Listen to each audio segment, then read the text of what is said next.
In today's video, I'm going to show you how to fix Bumble app not working. So the first thing that you have to make sure is you're on Wi-Fi or that your mobile data is working.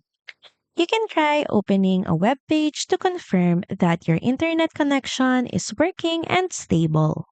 The next thing that you may want to do is closing up the Bumble app completely.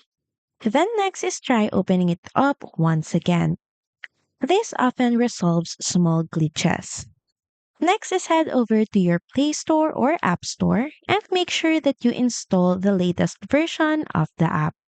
Another fix that you may want to try is by restarting your phone. A quick reboot clears system bugs and refreshes connections. Lastly is head over to your settings, then go to apps, app list, then simply search up Bumble, click on it. Now go to permissions and make sure that you give or enable access to location, camera, and mic if needed. So that's pretty much it. Thank you very much for watching this video and I'll see you again on the next one. Bye!